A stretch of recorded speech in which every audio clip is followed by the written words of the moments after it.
What's up, YouTube? Russell, Amber Russell. You guys subscribe at the top, thumbs up the video, and leave a comment at the bottom. So Britney Spears just released her new video for Til the World Ends, and I gotta say that it's amazing. It's one of her best videos since the circus video. Rather, it actually is the best video since the circus video. It kind of has a little bit of a "I'm a slave for you" flair to it. It's a very nice visually done video. The editing was done excellent. Where parts where you could tell where she wasn't doing the best job with the choreography, the director made sure he edited it greatly so that she looked good in the video. The director of the video name is Ray K, and he's directed such videos such as Baby by Justin Bieber and Lady Gaga's Poker Face and countless other videos. You know, it's a great job. He edited her out to look excellent with the choreography, whereas with Hold Against Me, not so much. And it's just a great video. Unfortunately, her presence in the video is not as high as it normally would have been in multiple other Britney Spears videos. There are scenes where I would expect her to stand out more, or where she would stand in front of all the lights, and you know, she would have been doing a lot more freestyle choreography, stuff like that, but they decided to have her backup dancers to do that and do the silhouette dance moves instead. I didn't like how the video ended, unfortunately. I didn't like how she was like, you know, just looking around. I like how the concert ends, or her performances end of this song, and particularly where she's standing up in front of everyone and everyone freezes as she does her last pose with the silhouette and stuff. I think that would have been a better incorporation for the video if she did that instead of just her, you know, looking out the whole of the sewer and looking around as the world ending. Well, in the video, if I didn't say this before, it's the world coming to an end. Obviously, it's 2012. The sky's falling down. Everyone's jumping into the manhole where Britney Spears is at this big party. It's underground. It has that underground feel, just like "I'm a Slave for You," and it just really gives me that, you know, that same flair that was in that video, the same atmosphere and the same people dancing up on her and stuff like that. But the only difference is just, you know, that was kind of, you know, up in an apartment, kind of seemed like a little bit hot. This kind of seems like dirty and grungy and after the world ends kind of feel, you know. And there's supposed to be a dance version of this video coming out, where it's just, this is the director's cut, and she's just doing nothing but choreography.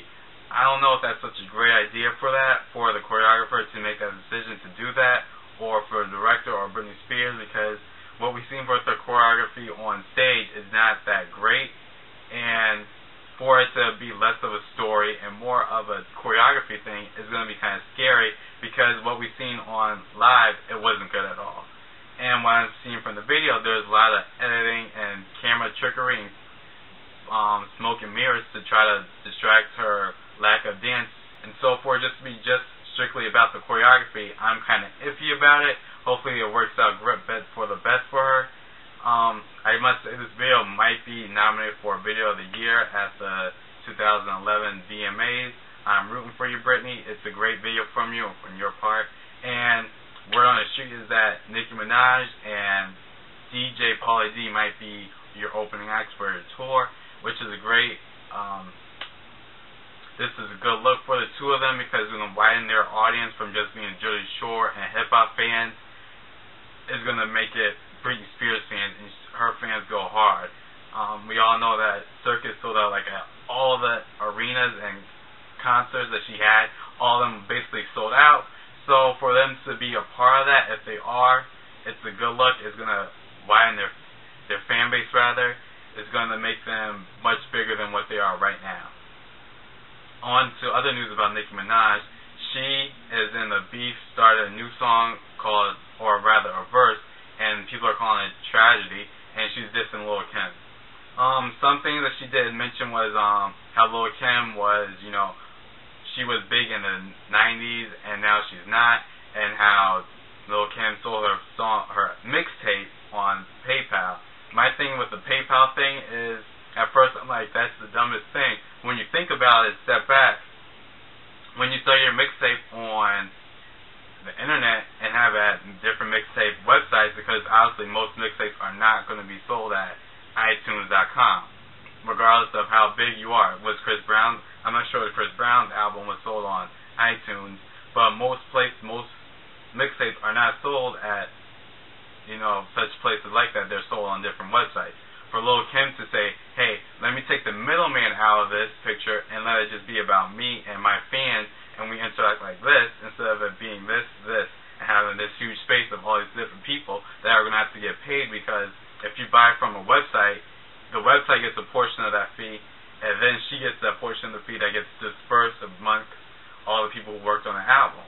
Now when she's saying PayPal and fans buy the album, she gets more of the cut from the album because there's no middleman to say, hey, I need my share. So for Nicki Minaj to say that, it's kind of iffy because it's not really it's a great thinking skill for Lil Kim.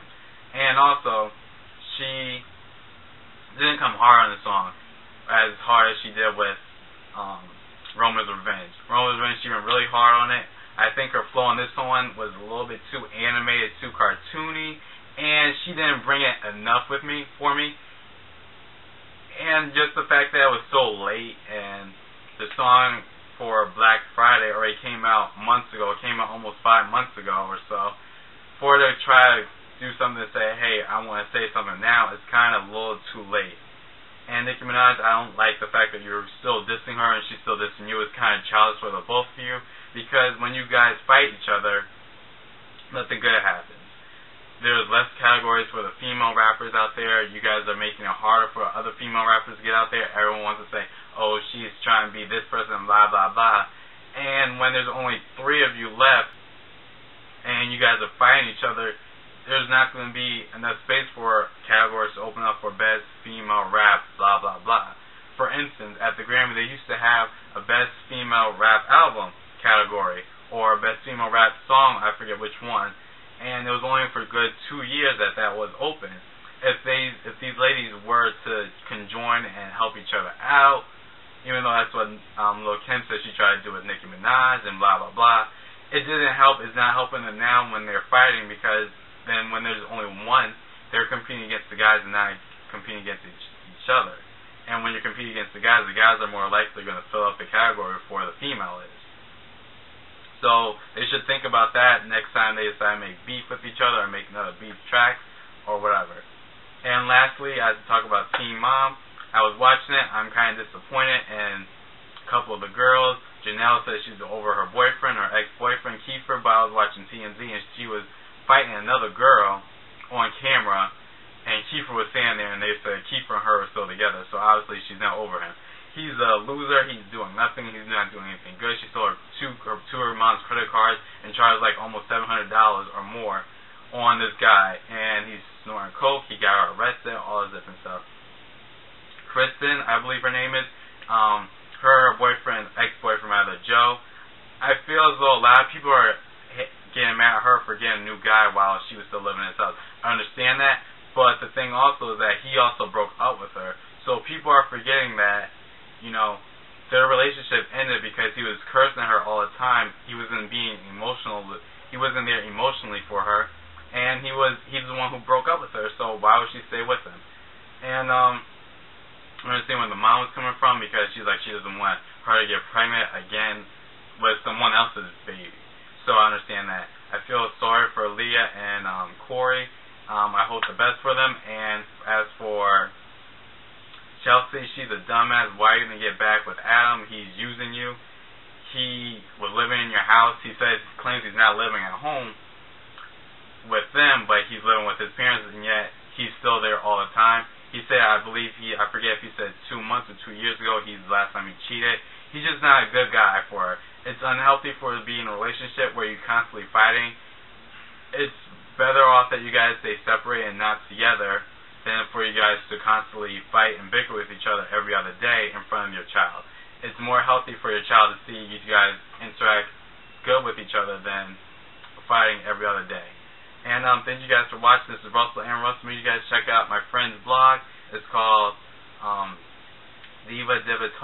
blogspot.com. I'll leave a link at the bottom. And make sure you guys subscribe at the top. Thumbs up the video. Watch previous videos. Leave a comment at the bottom. Make sure you guys stay tuned for future videos from the Amber Russell's channel. And thanks for watching. Peace.